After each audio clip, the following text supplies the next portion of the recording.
Shane loves silence. Like every horse needed a horseman, and that was me. I'm almost scared to hear the rest. Well, you know what's coming. I felt my muscles relaxing. I really thought this is the end of my life. And you can feel so much higher than with drugs. You were naked? Yeah, I wasn't. She was just turning around with those big breasts. The drive was just... Hello, everyone, and welcome to a new episode of Tea with Tali. Today, I'm sitting with a special guest. Her name is Rosa van den Bosch. She is a coach, a writer, a former journalist who helps people break free from limiting beliefs and reconnect with their authentic selves. She has certifications in NLP, life coaching, DISC, Ikigai, Reiki, and the creation spiral. She blends mindset work, energy alignment, and practical action to create lasting transformation. I was lucky enough to read her first book, Stand Out and Shine, and I totally loved it. So I am going to introduce Rosa to you all. Hi, Rosa. Hi, Talita. Hi. I'm so glad to have you here today. Very happy to be here as well. So thank you so much for having me. You're very welcome. So how did you end up becoming an author? Yeah, that's a good question. Well, it has always been in my blood to write. I loved writing when I was young already. In my life, I gathered quite some information, life experience, and at one point, I really felt the urge to get it all out. So therefore, I thought, well, what would it be like if I would combine my wish to write and my love for writing to put it in a book? The title, Stand Out and Shine. Yeah. What does that mean for you? For a lot of people, maybe it would suggest that it's all about sparkling and the spotlights and all, but for me it isn't. I have the philosophy, if you really, truly are connected with yourself, and if you remember who you are, that you have like a magnetic vibe and that you can inspire other people as well. And for me, that's the shine part. It makes you stand out. So in my opinion, there are a lot of people who are not really conscious of the fact that they're alive, what their talents are and what their drives are and what their ambitions are and what goals they have or what mission they have. I think if you are conscious of that, of all that information, it will just help you to evolve and to, well, as I was saying, stand out. That's beautiful. So you help people basically find their authentic selves? Yeah. And when I read your book, I noticed there is a theme around the topic of shame, right? Yeah. In my life, I've experienced a lot of shame. I've been bullied, I think, for at least 10 or 12 years of my youth. I know what it's like to be ignored or to be kicked even and beaten, so quite severe. So I know what it's like to feel ashamed of myself, to not be a part of anything. I've always been very sensitive, but I didn't have the feeling that it was always appreciated. So therefore I felt also ashamed about myself. You know me as Rosa. But I used to have another name. It's called Ageet, so it's very typical Dutch. Oh, that's a totally different sound, different name. Yeah, because my official names are Agatha Roselinde. Okay. But my parents, they choose to call me Ageet. And well, for people who are from other countries, maybe you can't really imagine what it's like, but Ageet, it matches to words like sweat or fart. And I asked my parents, why did you give me this name? Well, they said, because it's very original. You'd never hear it. So I thought, well, I asked them, well, haven't you ever thought about it? Why you never hear this name? So I got a lot, I was bullied a lot. So I thought it was about my name. So I changed it when I was 13 years old. But the bullying kept going. Oh. And even there was another girl, she was called Ageet as well, and she was bullying me. No! Yeah, so I thought, I didn't know, I couldn't even imagine with a name like that you could be so mean to someone else. Because exactly. I thought you are going to be a victim automatically. So I was thinking about it, like, what's wrong with me? Or what's the reason people keep picking on me? So it wasn't about a name, so was it about my behavior? So I adjusted my behavior. I became very pleasing. It was already inside my system, the pleasing part, but now it accelerated, let's say. And also the perfectionism. I didn't want to make any errors because I didn't want to be excluded. That must be so stressful because you're constantly thinking about who you have to be in order not to be bullied, Yeah, whether or not someone will like you, Yeah. whether or not someone will accept you. yeah, So you're basically constantly changing your personality Yeah. based on what you think the other person might want you to be in order for Exactly. you to be accepted and not get bullied. exactly. I totally relate to that. Yeah? I was bullied as well as a child. Yeah. When I first came to the Netherlands, when I was in primary school, Mhm. I got bullied for my name as well, actually. You did? Yeah, I Wow. did. Yeah. Oh. So I was also teased for my appearance because I am from Asia. And I realized that part as well. Like, you want to be part of something, you don't want to be excluded, left out. No. When did you start realizing that that wasn't helpful anymore? I went to the School of Journalism because I really wanted to be a journalist. And there I changed my tactic because what I noticed is that people love to talk about themselves. So as long as I was asking questions, people kept telling, and I didn't need to reveal anything about myself. But one day, one of my classmates came to me and she said, "Well, now you know everything about us, but we don't know anything about you." I felt revealed. Like, oh shit. They noticed.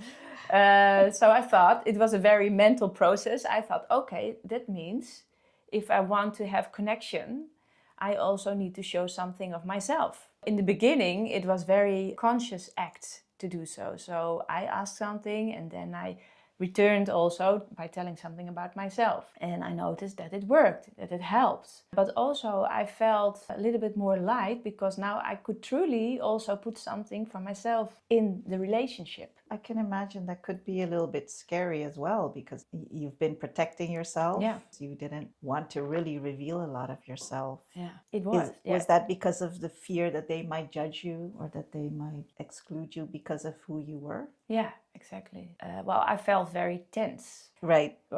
By sharing, because I linked it to be vulnerable. It were little steps I took, and every time it felt a little bit like a flower. I just gave one leaf, and when the other person accepted it, I gave another one and another one. So I didn't share my flower all at once. I did it in little particles. And that gave me a sense of control, and it helped me to open up a bit more. Right.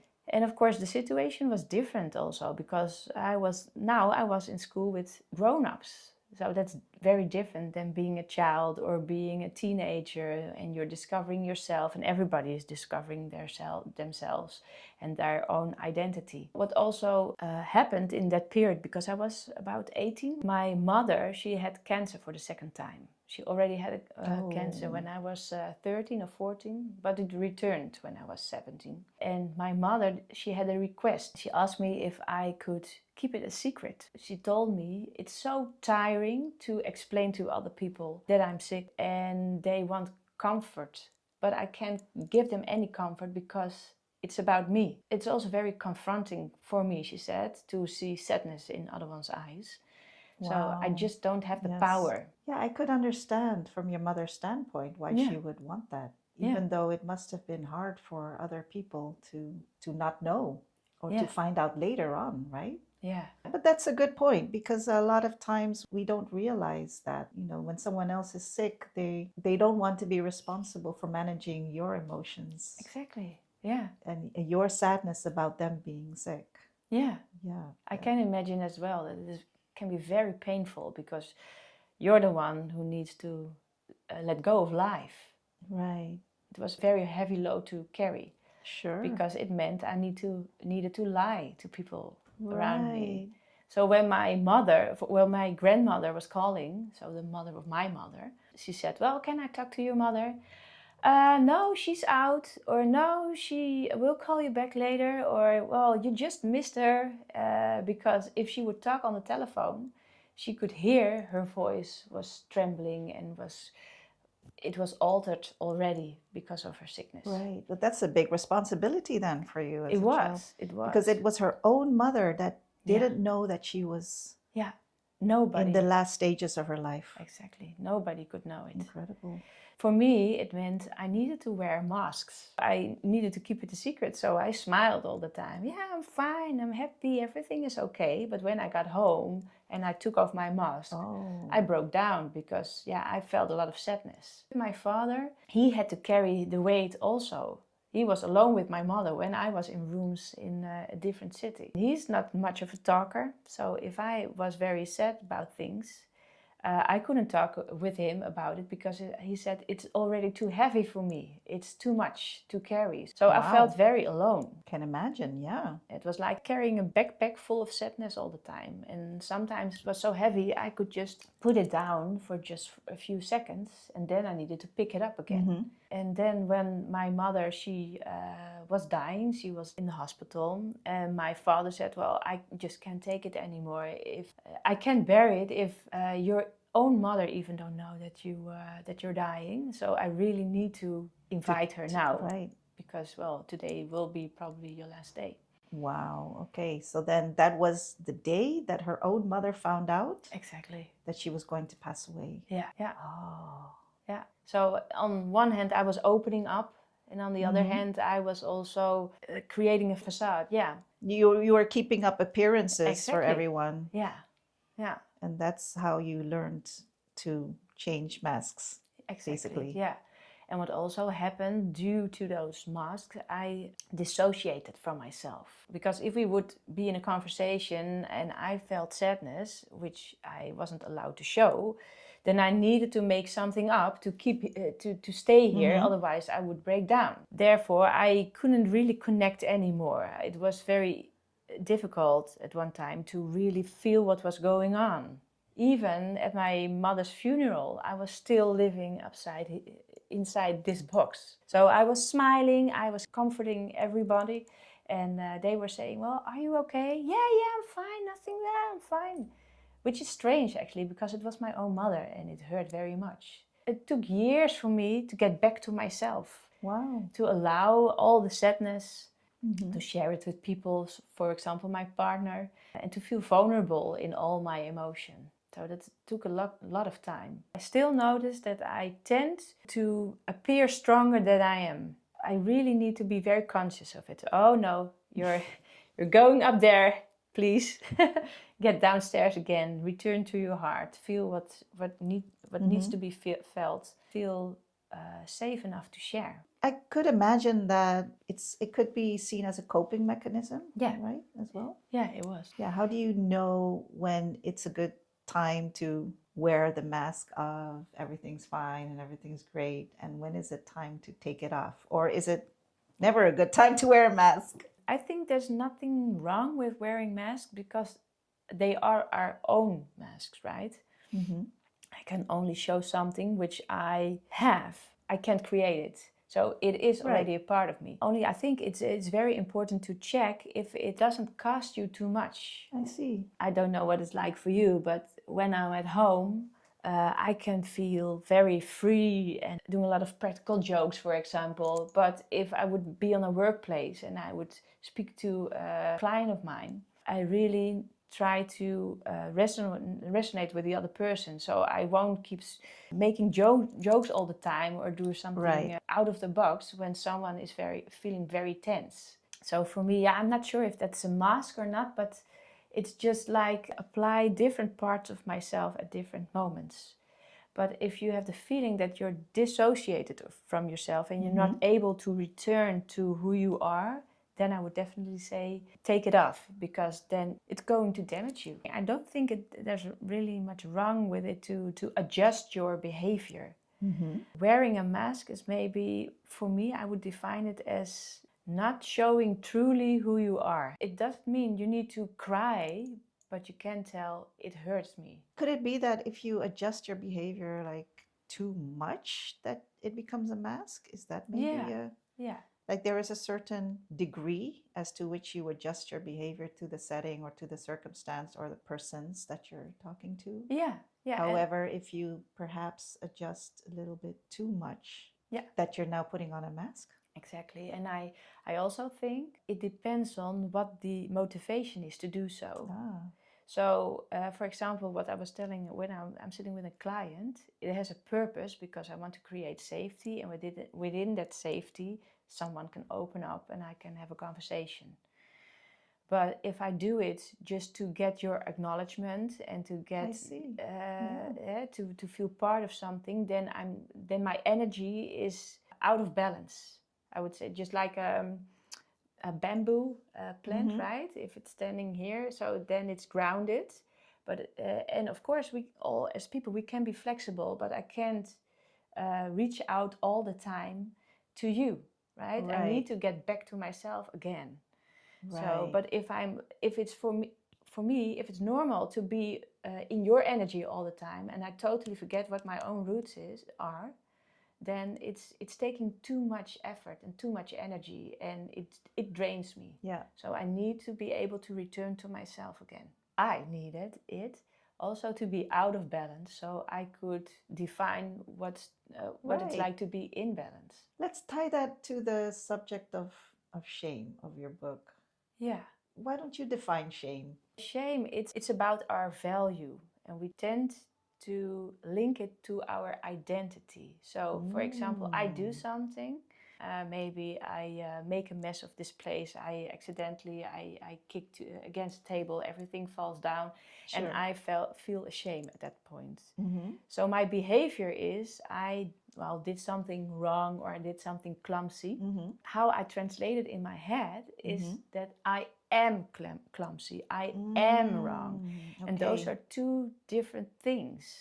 What I do is not who I am. I'm so much more. You are so much more than your behavior. And we all are. Therefore, it's a very strong emotion because it hits our identity directly. And it's a very low vibration energy. Right. So why do we even experience that? What is the use of shame? I think originally it's because we are social beings and we're part of a group. Therefore, it's very important to stay part of that group because otherwise we could die. But that's when we were, a long time ago, right? When we lived in communities and there were a lot of dangers outside. So we needed to work together and stay together. Shame helps us to stay united and stay linked to the group and to the rules. But on the other hand, I think it's a very dangerous emotion because I think you can also be loyal to your group without feeling ashamed and without playing small and without thinking very negatively about yourself. Could it be that shame was maybe also part of a hierarchy? Yeah, could be as well. So that leadership maybe would be respected or kept in their place. Oh, I'm sure that it's been used and it's still used. Because if you feel someone ashamed, everybody wants to get rid of that emotion. So what do? Most of the time, we adjust to get rid of it. Yeah. So it's a very powerful technique to feel excluded, to feel isolated. And if you're isolated, we still experience that fear of being rejected. And of course, the fear of dying, I would say. You can literally feel like you're dying because the fear is so big. But of course, in this time, you're not. But because we experience that emotion so intensely, we still tend to adjust. Some of the adjustment mechanisms you describe in your book. And the one that really stood out to me, that personally, that I could resonate with, was the mode of perfectionism. Okay. So I noticed that a lot in myself, but also in other people that I've encountered, that we are always trying to be our best, do our best, but also have everything done perfectly, have our ducks in a row, have everything laid out perfectly before we get started with something. I know that I have this thing about second guessing myself sometimes. Like, did I do it right? Is this good enough? Is the camera angle okay? Is the lighting perfect? Is my makeup okay? Yeah. Is perfectionism tied into shame? I think they work together. I think shame, it makes the feeling of perfectionism even stronger, and vice versa as well. Because if you don't do it perfectly, you might feel ashamed of the outcome. Yeah, exactly. And then you still can be excluded. Perfectionism is about not wanting to be rejected. We want to be accepted. Yeah. Shame obviously makes it very big, the difference in our heads, by the way, but it makes the difference very big between you and me, because I'm ashamed, I'm stupid, I'm clumsy, I'm whatever. And so I'm comparing myself to you as well. In that way, actually what we're doing, we're excluding ourselves. We are withdrawing ourselves, and therefore shame is also a very, I would say, not only a strong emotion, but very dangerous as well, because we isolate ourselves. And shame, it loves silence. So if I feel shame and I'm not talking about it, the shame will grow and it will grow and it will expand even more. But when I'm courageous enough to share something about it, it will completely deflate. We discover that it's not as big as we thought. I see, yeah. I once experienced something, well, not once, I've experienced many shameful situations, but once was very, it's still a little bit traumatic.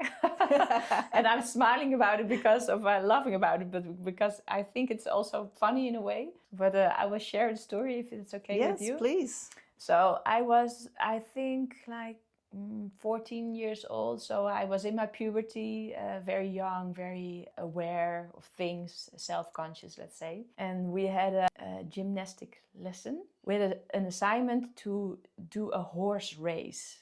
Okay. And the horse race was like this. So one person was standing up, and the other person was behind that person and holding the hips. So you're standing like this, right? Right. Every horse needed a horseman, so someone who was sitting on top of it.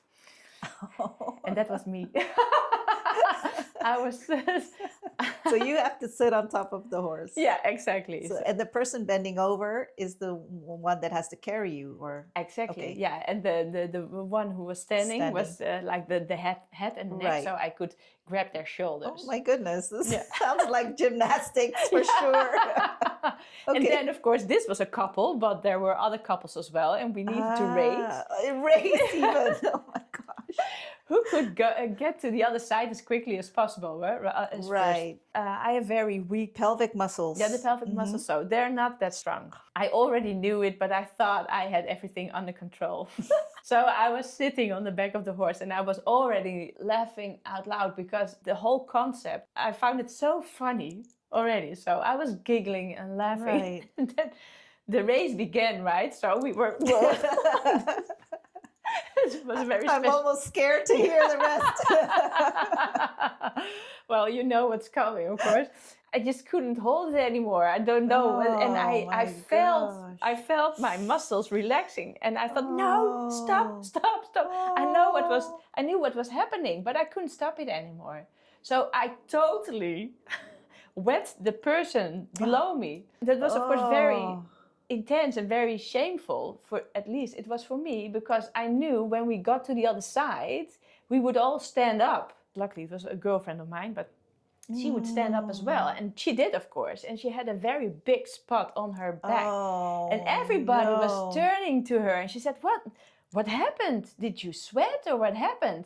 Why? What's happening? And she said, well, everybody said, it's wet. She was looking and she couldn't see, but she could feel, of course, the warm,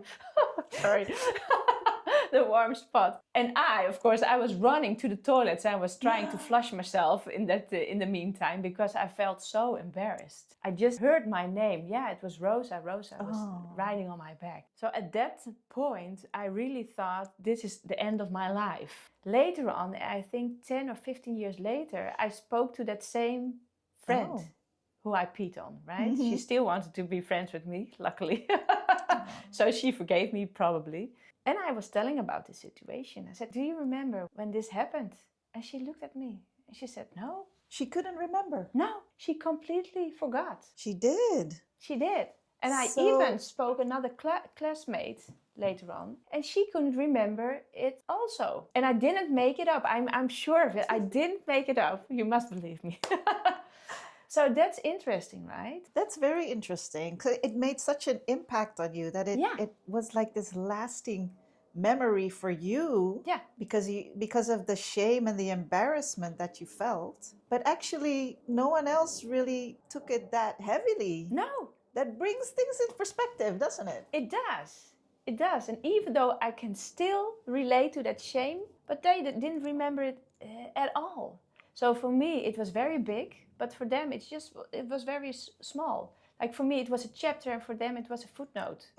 Right? With that example, I just want to show that in our head, we may think so much bigger. Right. We find it very difficult to put it in this perspective, as you were saying, because we're totally focused on ourselves. But for the other one, it's just happening in our lives. So I was working at a museum on the communication department. I was a little bit insecure about what I was doing. I was wondering if I did it correctly or not, because I was focusing on all my errors. When I made an error, I felt it in my stomach. I felt sick. I had a headache. I was punishing myself by not eating that day, because I said, well, you made a mistake, so you're not deserving of love or food, of any care of yourself. In that way, I try to suppress my humanity because everybody is making errors, right? So I read in the book of Brené that it's very important to check if my thoughts, my assumptions were true. So therefore, I called my manager and I said, hey, I'm doing a little project on myself. And I just wanted to check if my point of view is correct. Can you give me some feedback on how I'm doing things? And I was so afraid, I didn't even want to put the telephone near my ear. So I asked a question and I was withdrawing myself already. But it surprised me because she said, yeah, I love what you do. I'm very happy with you. And I said, really? Why? I'm making so much errors and so much failures. How come you're happy with what I'm doing? She said, well, what you're doing, I'm doing the same. I also make mistakes, and that's very normal because it's part of what we're doing, right? We're human. So for me, that totally put things in perspective. And I was able to look at myself in a different way and to be much more kinder to myself. And not only based on this conversation. I had many, many situations where I checked my beliefs, and it helped me a lot. It seems to me it all comes down to what you associate it with in your own mind. Tell me about that internal dialogue. When something happens and you feel that it's not perfect or it's not good enough, what do you tell yourself in that moment? Well, I'm not good enough. I'm not worthy of love. I should do better. I'm only worthy of love when I'm perfect. There are 5 drivers. Which we use to cope with situations. Most of the times they started when we were young. We are programmed by our parents or caretakers or other persons, and we took those thoughts and those beliefs, we adopted them from them.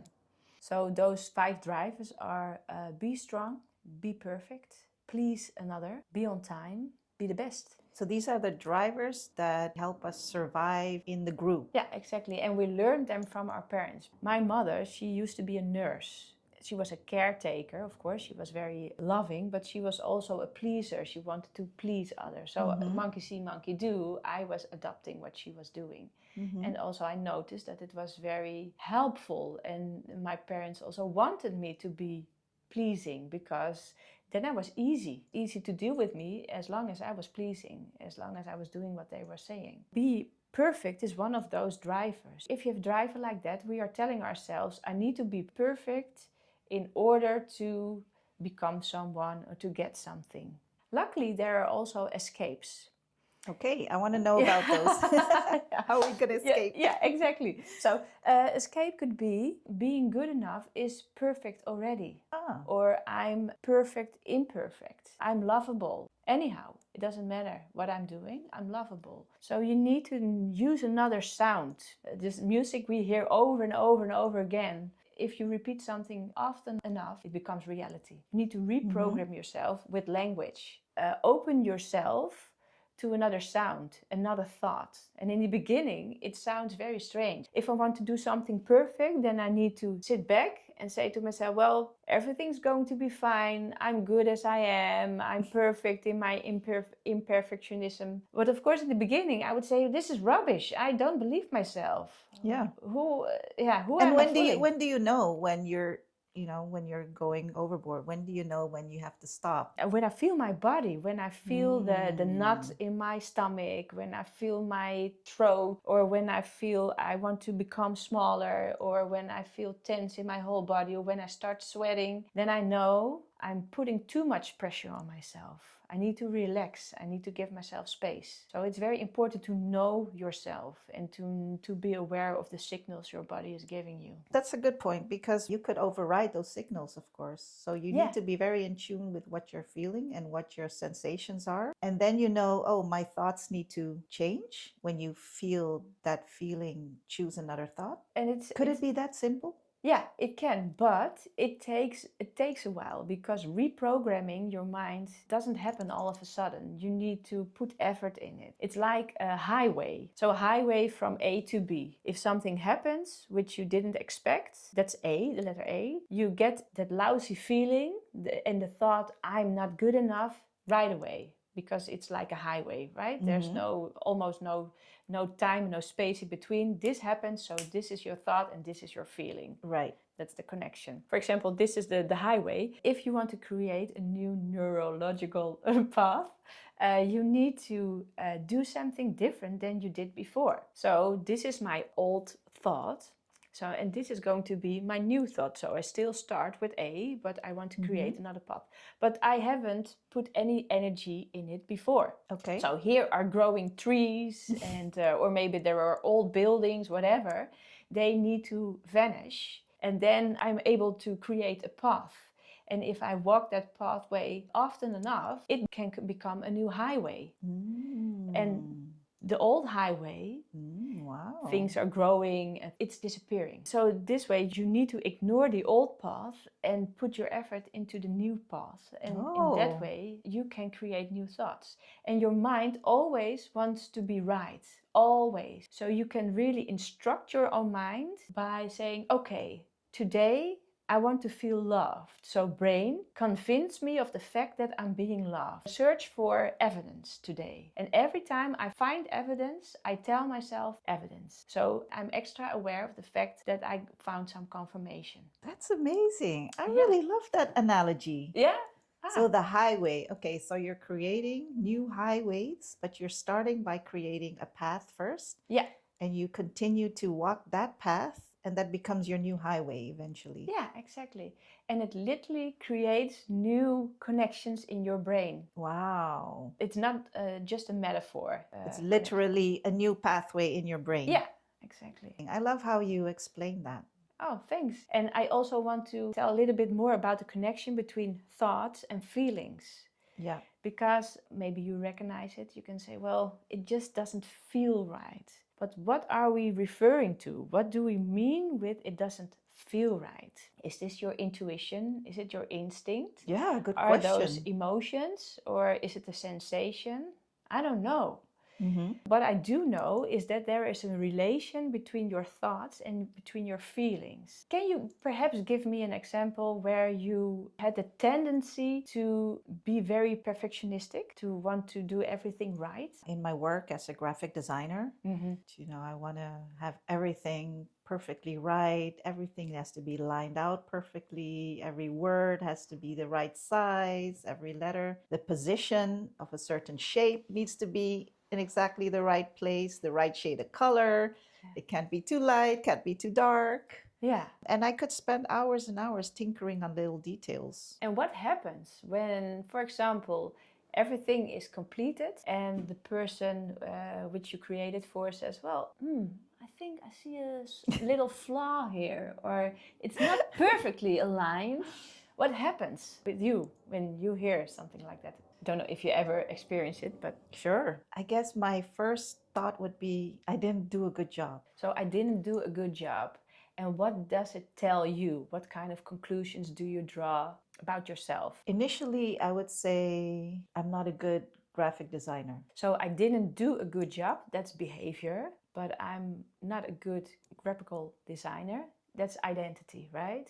Right. So that's something you probably feel it has impact. And what kind of impact does this thought have on you? What kind of feelings do you feel when you think about that? Oh, it makes me sad. Yeah. Yeah, I get knots in my stomach or my heart races a bit. Yeah. I could maybe even get tearful. Yeah. So all kind of, well, let's say not very happy and not very helping emotions, right? Definitely. I want to tell you a secret. It's not because of what happened. It's not about because of the feedback she or he is giving you. Mm-hmm. It's about the thoughts you're having about what she or he is saying to you. Absolutely. So it's what you are convinced of that creates that feeling. Right. And that feeling has a reaction because what do you do when you feel like that? So, for example, I'm the one who giving you the assignment, and I say, well, I see a little flaw, and so you're thinking, I'm not a good designer. You're feeling sad, and maybe you get tearful. Mm-hmm. What kind of reaction would you give? Well, I've learned how not to accept that. Mm-hmm. I guess what the analogy you gave about the highway, so Yeah. I would choose a different path. Ah, So for me, I wouldn't stay too long in that feeling of I'm not a good designer. yeah. I wouldn't take it too personally. I'd say, oh, that person pointed something out that can be improved. Wow. So I wouldn't then put it on myself because I would feel like I did my best. Yeah. I missed something, Yeah. and that's human. That's okay. That's feedback. That's something that needs to be corrected. Wow, that's very special. You are able to do so. And I think that this is exactly what it's about. It's very helpful to be compassionate towards yourself, right? So what you're saying, you're making it neutral. And I also hear you say it's about the behavior, not about you. And you're being very thoughtful of yourself and being kind to yourself, right? So it can Yes. happen. That's the escape in this whole path. Be aware of what you're thinking, because that's the place where power Right. lies. That's amazing. But I have to say one thing though, Yeah. because this is the area of graphic design. Now, I'm not that successful in the area of relationships. Ah. Tell me what happens then. If a romantic partner pulls away or says something that could be perceived as criticism, I find it harder to choose that different path. Yeah.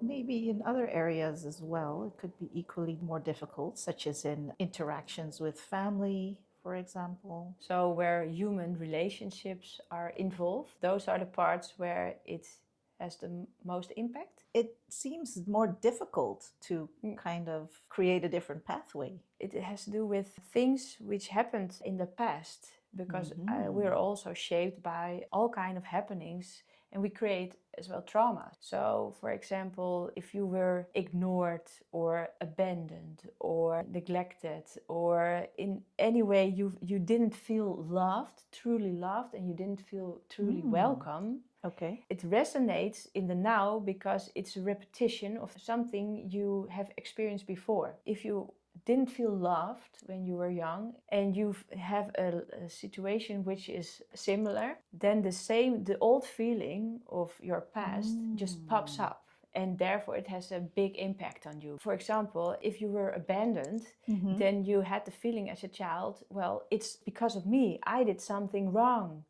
Someone has left me because I did something wrong. And that's a way for children to cope with the situation, because if they would really open themselves for the thought he or she or anyone has left me, that idea is too big. But if we think, well, it's about us, I did it, it feels like that we still have control of the situation, only we made a bad choice, right? As a child, when someone abandons you, you take it upon yourself. You make the reason to be you are the reason the person abandoned you, because then you can still control the situation. You can change yourself. You can act differently. You can please. And by changing yourself, you have control over the fact that they might not abandon you. Exactly. Right. So that could translate to the now, that to we the keep now. on that we keep on adjusting ourselves, keeps up the illusion that in that way we can control the situation. And if you talk about shame or painful experiences, because this is a very basic feeling rooted very deeply, it pops up very quickly if anything touches that same area. Right. So I think there are different versions of shame. For example, if you trip, you fall down, is it like an instant embarrassment, right? And then you get up and maybe you think about it, but it's different, in my opinion, than, for example, if I would treat someone badly and someone comes up to me and said, well, why did you do this? This really hurt me. For me, it has a different kind of impact. Right. Yeah. So I do think there are different versions of shame. Yeah. In your book, it's also like a workbook, right? You also ask at every chapter, like how someone has experienced the chapter that they read, and you have some questions that someone can ask. It's like some evaluations for themselves. Yeah. So I really like that because that also helps to really assimilate the information and resonate with what they're reading. Yeah. Yeah. Why did you choose for that format? Actually, I wrote this book for people like me. It's actually about me. But because I tend to live inside my head, up here only, so I can read a lot of books and I can gather a lot of information, but that's different than applying information. Yes. Because it needs to be integrated. You need a certain kind of action.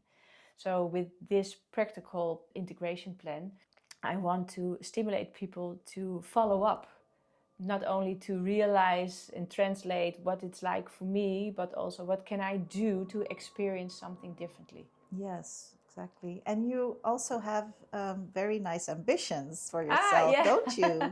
Yeah. I would love to become an international speaker. But my wish is to work with big groups of people because I want to create an energy field. And I think within that field, magic can happen. Yeah. And I've witnessed it before because I'm a trainer as well. And I think the magic always happens within the group. I facilitate, so I make sure people come together. I create the context and I ask questions. But I just love it when the interaction happens. So when you're telling something and someone else is resonating with your story, I love it. That's the true connection, true human connection. That's what I'm aiming for. I love working with energy as well, but when you're together, you can create a big amount of energy. And you can feel so much higher than with drugs, let's say. It's a natural way of getting high. But I really want people to experience it. So with their full body, not only with their head, but everything. Yeah, oh, that's amazing. Yeah, I really love that. I saw one time this picture of you in this suit. Yeah. And it looked like you were naked, but you weren't naked. No, luckily I wasn't. What was that suit about? Tell me about it. And I'm going to show a picture of it. Oh, good, great. Tell me. Well, I was invited to talk about authenticity, being yourself without shame. Right. And I thought, well, when do most people feel ashamed of themselves? It's when they're naked. Yes. The biggest topic of shame is really around your own body, isn't it? Yeah, sure. Yeah, we're constantly judging our bodies, what we look like, how we should look like. Yeah. And then society gives us a picture of the perfect way that you should look like. Yeah. Yeah, I think this is the main topic, really, when you talk about shame. Yeah, I always love to make things visible. So therefore, I decided to rent a nude suit, or how you call it? A nude suit. Yeah. With big body parts, let's say. And I took my daughter with me. And we had so much fun because I asked her, would you like to wear that suit as well? And she said, yes, I would love to. And it was very funny to see. But when we walked out, I just made a joke. I said to my daughter, do you know what would be funny? If I would just wear this suit right now and we go into the supermarket and do some groceries. And she said, yeah, Mom, let's do. And I said, well, no, I was joking. I was just joking. No, Mom, we should. And I said, well, this is funny. I said, talking about being shameless or to just open up. I just don't dare. I just don't want to. I feel too afraid. So therefore she said, Mom, I am willing to. I want to wear that suit. No kidding. Yeah, so she put on that suit again. So it's very funny. Because a small girl, she's 10 with a big suit, so that's very funny to see. But on the other hand, let's put it this way, we are more forgiving of children, right? Right. Yeah, exactly. And on the other hand, I think children can be very harsh but open-minded as well. Right. So we stepped into the car. I still felt a little bit uncomfortable because it's still a nude suit, right? And children, I thought, well, maybe not a very handy combination. So I said, well, maybe I'm just going to drive on the highway. Okay. And you just do whatever you want. So she was sitting next to me and we were driving and she said, Mom, slow down, there's a car. Try to get next to it. So I was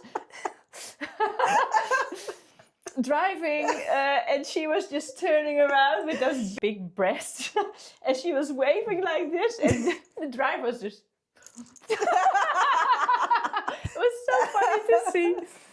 And we were laughing. It was like a prank. Yeah, it was. Yeah, and I said we need to be careful because we don't want to create any accidents, of course. So I learned a lot that day from my daughter because she just did it. She didn't want to think of how to apply what kind of effect. No, she just did it, and that's all what matters. I remember my first experience of going to the sauna, and I was so terrified because. You have to be totally naked. And how old were you at that point? No, I was, this was 2 years ago, I think. Wow. Okay. Yeah. Okay. But I went with one of my best friends. Even though it felt uncomfortable, I didn't feel alone because I was with her, right? But the funny thing is, when everybody is naked, all of a sudden it doesn't matter. No. It's like you see everybody's imperfections or perfections. And at the end of the day, what is perfection? The one has a rounder belly, the one has a rounder behind, the one has rounder breasts, and suddenly all the judgments just go away. It's like you just totally accept everyone. Yeah. But also yourself. Yeah. Like I wasn't judging myself anymore. Yeah. And compared to person A, I would, be a supermodel. And compared to person B, maybe I could lose a little bit, but it just didn't matter anymore. Mm-hmm. How do you think that's possible?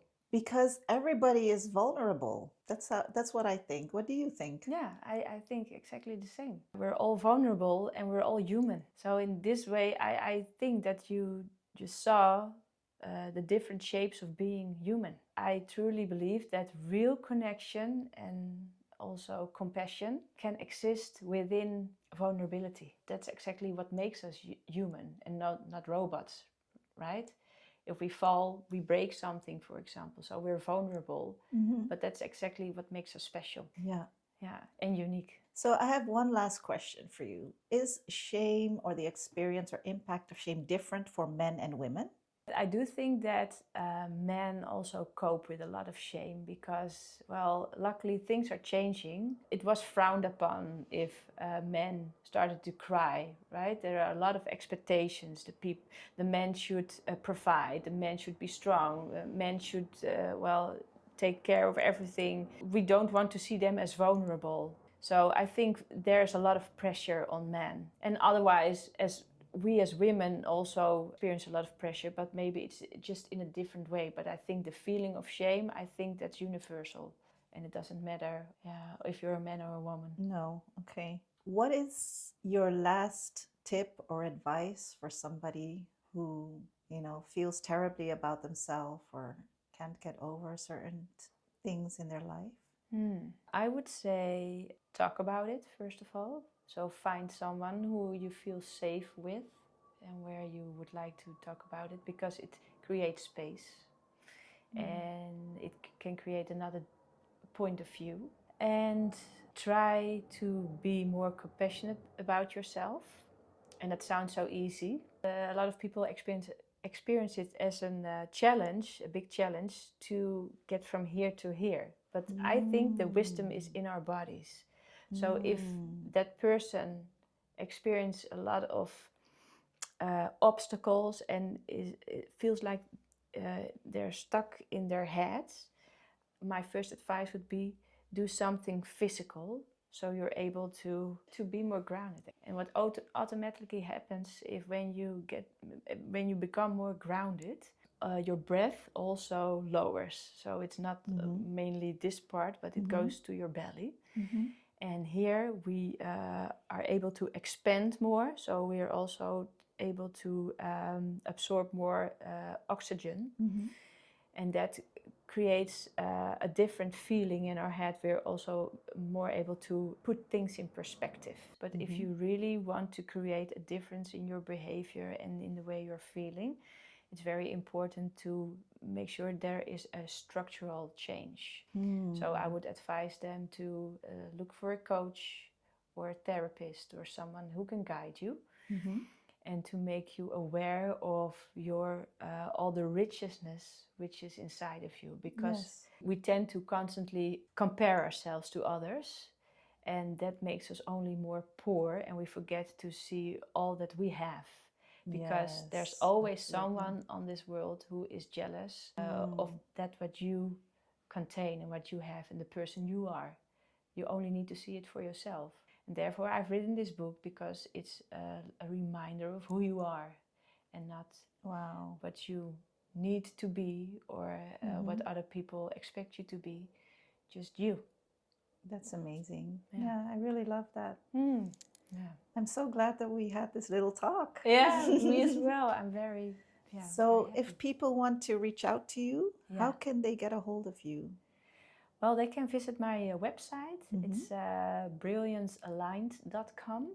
Okay. They can find me on Instagram as well. They can also find me on LinkedIn. And together with my husband and my children, we started also an Instagram account.